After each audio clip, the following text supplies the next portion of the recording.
And the actual text of the beliefs that we frame our lives in terms of, right, is one that leaves us dissatisfied and with this passionate desire to believe in something more, right?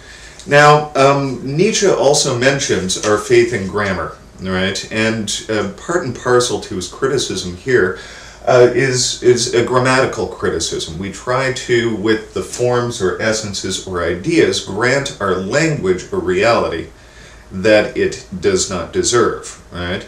I use a word like justice. We never actually apprehend justice in this realm of appearances. It's not a bodily activity. It's an ideal, right, that is by all dogma proper to our soul. But then philosophers come along and grant these ideals, these ideas, these linguistic kind of concepts, a form of reality that supersedes that which our experience kind of gives us, right? So what Nietzsche wants to do in the first section is question this will to truth, right? And on your page 7, there's an interesting passage in which he actually lays out the kind of criticism that he wants to levy against this will to truth and the general trajectory of philosophy, right? He claims, section 4 of part 1, on the prejudices of philosophers, we do not object to a judgment because it is false. That's probably what's strangest about our new language. The question is rather to what extent the judgment furthers life, preserves the species, perhaps even cultivates the species, and we are in principle inclined to claim that judgments that are the most false, along with among which are synthetic a priori judgments, are the most indispensable to us, that man could not live without accepting logical fictions, without measuring reality by the pure invented world of the unconditional, the self-referential, without a conceptual falsification of the world by means of the number, that to give up false judgments would be to give up life, to deny life, admitting untruth as a condition of life. That means to resist familiar values in a dangerous way. A philosophy that dares this has already placed itself beyond good and evil. Now, this is an extremely interesting passage that does a very good job of framing Nietzsche's project. First of all, right, we do not, right, Nietzsche's new sort of philosopher, his new free-spirited individual, his good European, is not one that's going to object to a judgment simply because it's false, right? And what's more, what Nietzsche wants to point out to us, we do not object to a judgment simply because it's false, right?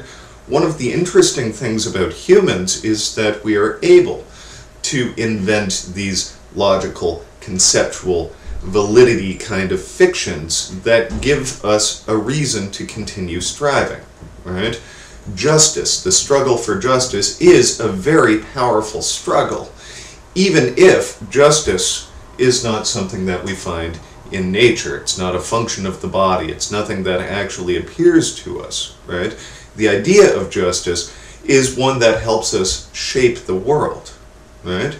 So Nietzsche's new category of philosophers will not object to this sort of conceptual falsification, right? And in fact, he finds this incredibly necessary to how we live our lives passionately in the world, right? This is what humans are good at. This is one of the ways that in the realm of experience, in our struggle for survival, we've been able to come out on top, right? This is one of the ways that we've been able to exert our power, right? So the truth or the falseness of our judgments isn't at question. This calls question to the will to truth, right? Now, the other thing that Nietzsche wants to introduce with this passage, and like I say, it's a wonderful, dense, rich passage that frames his project here. The other thing that he wants to introduce to us is sort of a measuring stick, sort of a standard by which we can judge and critically evaluate our beliefs. Right? And he points out here, the question is rather to what extent the judgment furthers life, preserves the species, perhaps even cultivates the species, and we are in principle to claim that judgments that are the most false are the most indispensable to us, that man could not live without accepting these logical fictions, right? So these false judgments, in a sense, can empower us. And whether or not they do actually empower us determines whether they're going to be valuable judgments or not. Right? Now, what Nietzsche proceeds in doing over the next couple of sections is calling question to whether this particular logical fiction based on dogma, right, is one that furthers life, that preserves life. And he's highly skeptical about this. Right.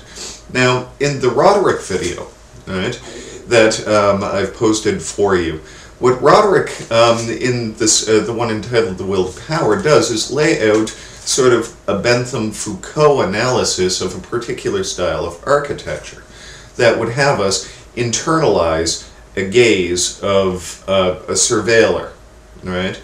And what's more, the other thing that this particular structure, the panopticon, does is it fills, right, our ego, our subjectivity, our soul, if you will, right, with content, right? As people surveil us, information databases are created about us. Health records, driving records, voting records, it's protest records, criminal records, school records, etc., aptitude tests, right? All of these things are something that we're told based on our dogma goes into part and parcel to a permanent, genuine individuality and has some sort of persistence within this realm of truth. This is what's true about a permanent individuality. But if Nietzsche's right, and this is not the way we should think about ourselves in this soul or its subjectivity or ego, the current formulation of this dogma is just a contrivance, right? It's just a way of looking at the world, and really what we are bodies that care about our experience, right, and try to live lives that mean something, right? What this dogma does is it pins us down, right? It keeps us in line. It does exactly what Bentham and Foucault want to claim that these power structures do, right? What they do is they present us with a false notion of our basic situation, and one that exerts a sort of controlling power over us, right? If I presuppose that I have the determining capacities that my GRE or SAT scores tell me I do, right, then I cannot exceed those, right? And the ongoing process of criminalization that we're all subject to, if we're speeding, if we're late on our taxes, if we're our medical records reveal something promiscuous about us, this is all information that we are then subject to, right? We are subject to in terms of the sort of legal sanctions that can be brought to bear, right? So this is a very, in fact, Christian notion, as Nietzsche would claim, right? With the idea of a ubiquitous viewer, an all-knowing, all-seeing God, for example, right? We're subject to judgment and punishment at all points, right? We have a permanent soul, which is what's really important about us, right? And what's more, that soul, right, is something that comes part and parcel with guilt, right? So if we're subject to this kind of guilt through this permanent soul that pays reverence to an all-knowing, all-seeing being, right, then we are constantly under the thumb of a power structure, right? In contemporary formulations, it's more like, you know, this shadowy group of figures behind the cloud actually knows what we're buying, knows what we're looking at on the internet, and we as subjects are determined